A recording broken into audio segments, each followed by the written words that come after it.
यस्मिन् कस्मिन्नपि जन्मनि आचार्य चरण सेवया लब्धम इदम भागवतम फलम। कहे कि भागवत की कथा तब मिलती है किसी जन्म में जैसे तैसे कैसे भी करके किसी दिव्य महात्मा के चरण करके चरण धो करके उसका पाद पूजन कर लिए हो, उसका फल से तुम्हें हरि कथा मिल गया। यही हरि कथा का फल है, यही इसका फल है कि किसी संतों की सेवा करना और उसके सेवा के प्रतिफल में यह भगवान की कथा। यह कथा स्वर्ग के अमृत से प्राप्त होने वाली कथा नहीं है। सुखदेव जी ने देवताओं को डांट करके भगा दिया। कहे कि इस भागवत रूपी अमृत की तुलना स्वर्ग के अमृत से कभी हो ही नहीं सकती। वह कांच वह मणिर्महा। देवता गए ब्रह्मा जी के पास पहुंचे। ब्रह्मा जी से कहा कि प्रभु मैं स्वर्ग का अमृत लेकर के मैं राजा परीक्षित की सभा में गया, पर सुखदेव जी ने हमें तो डांट के भगा दिया और इस स्वर्ग की अमृत को लिया नहीं, मना कर दिया, इसकी उपेक्षा कर दी। क्या श्रीमद् भागवत की ऐसी क्या महिमा है कि उसके सामने स्वर्ग का अमृत भी फीका पड़ जाए? ब्रह्मा जी ने कहा कि तुम चिंता मत करो, तुम इंतजार करो, 7 दिन के बाद देखते हैं क्या होता है। जब 7वां दिन पूरा हुआ, कथा संपन्न हुई और जब देखा कि वैकुंठ से दिव्य विमान प्रकट हुआ और राजा परीक्षित चतुर्भुज रूप में उस विमान में बैठ करके जब वैकुंठ जा रहे थे तो ब्रह्मा जी को बड़ा आश्चर्य हुआ। ब्रह्मा जी ने देखा कि ये तो बड़ा अद्भुत चमत्कार हो गया। ब्रह्मा जी ने तराजू मंगाया, संसार के समस्त विषयों को एक तराजू के भाग में रखा और दूसरे भाग में श्रीमद् भागवत महापुराण को रखा और जब उठा करके तौला तो श्रीमद् भागवत महापुराण का पलड़ा भारी हो गया और बाकी सभी हल्के पड़ गए। उसी समय ब्रह्मा जी ने घोषणा कर दी, बोलिए भागवत भगवान की जय। ब्रह्मा जी ने कहा, देखो यह श्रीमद् भागवत महापुराण कोई सामान्य पुराण नहीं है, साक्षात भगवान श्री हरि का मंगल दिव्यमय यह विग्रह ये श्रीमद् भागवत महापुराण है। बोलिए भागवत भगवान की जय। श्री वृंदावन बिहारी लाल की जय। ऐसी भागवत महापुराण की प्रशंसा स्वयं ब्रह्मा जी करते, पावन प्रसंग में वर्णन करते हुए कहते हैं कि सप्ताहेन श्रुतम चैतत् सर्वथा मुक्तिदायकम सनकाद्यैः पुरा प्रोक्तम नारदाय दया परई। कहे कि देखो भागवत की जो कथा है ना, सप्ताह के रूप में सुनने की इसकी बड़ी विशेषता है।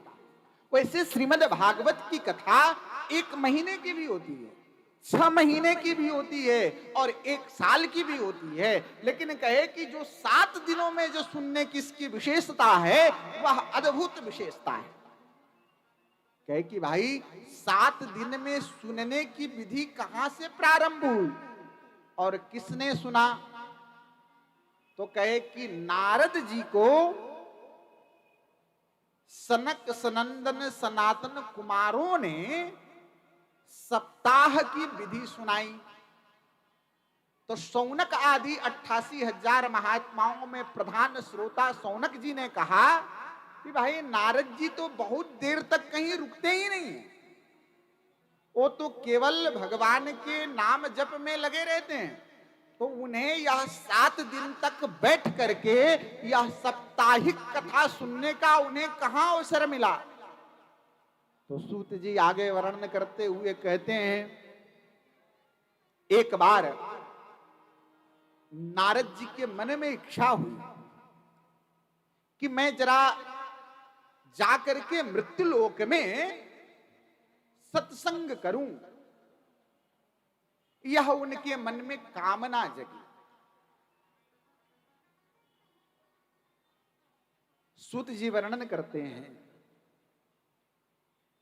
एकदा हि विशालाया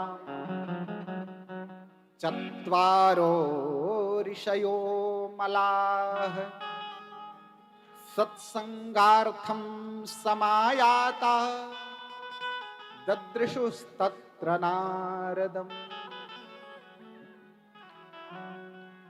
ब्रह्मा जी के पुत्र नारद जी भी हैं और ब्रह्मा जी के पुत्र सनक, सनंदन, सनातन, सनत कुमार, ये चार भाई, ये भी ब्रह्मा जी के पुत्र हैं। इन चारों भाइयों ने विरक्ति का मार्ग स्वीकार कर लिया। विरक्ति का मार्ग स्वीकार करके और अहरनिश भगवान की कथा कीर्तन में लगे रहते। जब एक भाई कथा करता तो तीनों भाई बैठ करके श्रवण करते। ऐसा इनका जीवन है सनकादिकों का। सनकादिक सत्संग की इच्छा से बद्रीनाथ धाम में पहुंचे। बोलिए बद्रीनाथ भगवान की जय। जैसे ही बद्रीनाथ धाम में पहुंचे तो वहां पर उन्होंने नारद जी को देखा। जैसे नारद जी को देखा तो नारद जी उठ करके खड़े हुए और सनकादिकों ने पूछा कि नारद जी, आप तो विरक्त महात्मा हैं और महात्माओं को तो कभी उदास होना ही नहीं चाहिए, और महात्मा को दुख किस बात की? आपका मुखमंडल देख करके लग रहा है कि जैसे किसी गरीब व्यक्ति का धन चला गया हो, वैसे ही आपका मुखमंडल दुखी लग रहा है। क्या कारण है? गतवित्तो यथो जना तवेदम मुक्त संगस्य नोचितम बद कारण। सनकादि कहते हैं कि नारद जी, आप इतने उदास हैं, आपकी उदासी का कोई कारण? आप इतने दुखी हैं, इसके पीछे क्या कारण है? अरे आप तो सदैव भगवान के नाम गाने में आनंदित रहते हैं, और ऐसे आनंद में रहने वाला महात्मा दुखी भला क्यों होगा? आप दुखी हैं, जरा मुझे बताइए कारण क्या है? कहां से आ रहे हैं और कहां जा रहे हैं? और संतों का जो धन है ना, वह धन क्या है? धनम मदीयम तव पाद पंकजम। संतों का धन भगवान के चरणारविंद। और वृंदावन के शब्द में बोलें तो वृंदावन में, वृंदावन के वासी, वृंदावन के भक्त धन किसको मानते हैं?